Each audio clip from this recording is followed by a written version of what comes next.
when I would come home from going to the store or work or school or whatever, he felt it was important that he checked me to make sure that I didn't do nothing while I was out. Checking me meant pinning me up against the wall, taking his hand and shoving it up into my vagina, which was quite painful. And then he would look at me with disgust because he would always say, yeah, you was out there doing something because you feel different. I am a survivor. It's hard for people to understand and say, you know, why would you let some man pin you up against the wall and do something like that? Oh, man, first of all, I didn't want to deal with the arguing and the fighting. I didn't want to deal with the mood swings and anger and pissing him off. And it turned into this big old argument that would last throughout the night.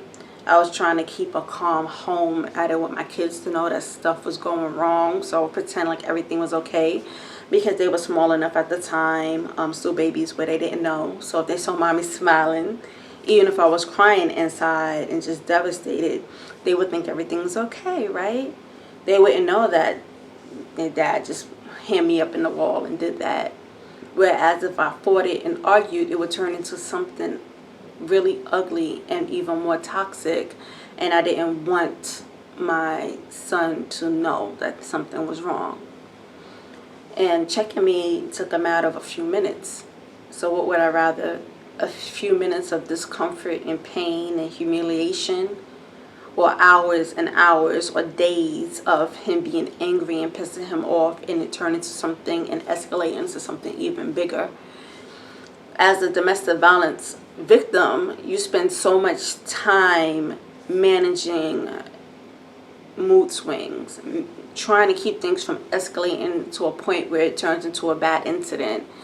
And so some of the things that I just let pass that for other people would seem extreme, for me it was just a matter of just surviving through it. I was just surviving through it. And it was disgusting. I didn't have any sexual feelings, partly because I was exhausted and I was a mom and a new mom. And then I was going through this stress, and then I was being checked when I came home and stuff. So I didn't have those feelings. And so that just made it even worse, because for him, me not having sexual feelings or not wanting to be intimate with him was just proof to him that, yes, see, this is why I have to check you and do these things.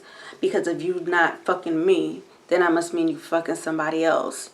And even when I would have sex with him, and at times it was because I didn't want to, or I would be forced into it, just the fact that I wasn't into it, you know, I didn't look at him a certain way, I didn't act a certain way, it would still disgust him. He would still be angry. It would still be like, see, I knew, because you wasn't even into it.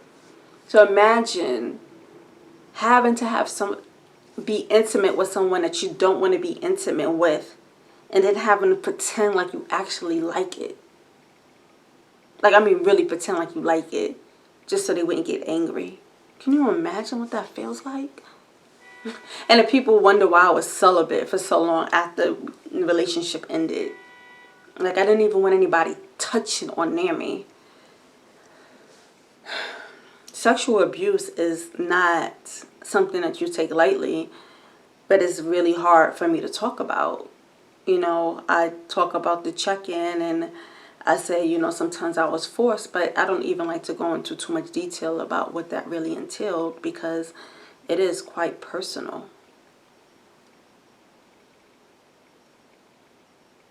And yes, you can be in a relationship and you could be married and your significant other can rape you.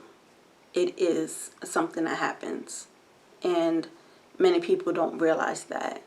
They just think it's only when it happens by the hands of a stranger. No, it can happen with your partner in an intimate relationship. And, yeah, to get through it is a lot of counseling, a lot of praying, And it's hard to really heal if you're still in a relationship and you're going through it. And for me, once I got out and I went to counseling and I read up on different things and I went to church, it took many, many years for me to heal. And there's still going to be a part of me that never completely heals from that.